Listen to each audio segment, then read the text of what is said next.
സമ്മർദ്ദത്തിന് വഴങ്ങി air India express കേരളത്തിൽ നിന്നും ഗൾഫിലേക്ക് വെട്ടിക്കുറച്ച സർവീസുകൾ ഭാഗികമായി പുനഃസ്ഥാപിച്ചു.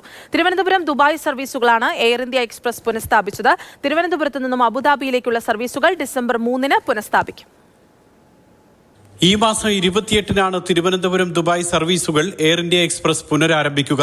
28-ന് പുലർച്ചെ 1:50-ന് തിരുവനന്തപുരത്തു നിന്നും പുറപ്പെടുന്ന വിമാനം 4:35-ന് ദുബായിലെത്തും. രാവിലെ 6:05-ന് ദുബായിൽ നിന്നും തിരുവനന്തപുരത്തേക്ക് യാത്ര തിരിക്കും. ഒക്ടോബർ 30-ന് വൈകിട്ട് 6:20-ന് തിരുവനന്തപുരത്തു നിന്നും രാത്രി 10:05-ന് ദുബായിൽ നിന്നുമാണ് മറ്റ് സർവീസുകൾ. ആഴ്ചയിൽ ആകെ 4 സർവീസുകൾ ഉണ്ടാകും. അതേസമയം തിരുവനന്തപുരത്തു നിന്നും Doha, Manama, Muscat, Riyadh, Sharjah എന്നിവിടങ്ങളിലേക്കുള്ള സർവീസുകൾ എയർ ഇന്ത്യ എക്സ്പ്രസ് പുനഃസ്ഥാപിച്ചിട്ടില്ല. മാത്രമല്ല, കോഴിക്കോട്, കണ്ണൂർ, കൊച്ചി വിമാനത്താവളങ്ങളിൽ നിന്ന് ഗൾഫിലേക്കുള്ള സർവീസുകളും പുനരാരംഭിച്ചിട്ടില്ല. കൊച്ചിയിൽ നിന്നും അബുദാബിയിലേക്കുള്ള സർവീസുകൾ 7-ൽ നിന്നും 4-ആക്കി വെട്ടിക്കുറച്ചിരുന്നു. സലാല സർവീസ് റദ്ദാക്കുകയും ചെയ്തു.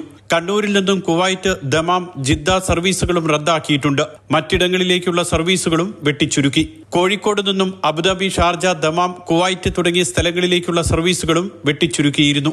ഇതൊന്നും എയർ ഇന്ത്യ എക്സ്പ്രസ് പുനഃസ്ഥാപിച്ചിട്ടില്ല. തിരക്കു കുറഞ്ഞ സീസൺ പരിഗണിച്ചാണ് കേരളത്തിൽ നിന്നും ഗൾഫിലേക്കുള്ള സർവീസുകൾ എയർ ഇന്ത്യ എക്സ്പ്രസ് റദ്ദാക്കുകയോ വെട്ടിച്ചുരുക്കുകയോ ചെയ്തത്. Mathrubhumi news, Dubai.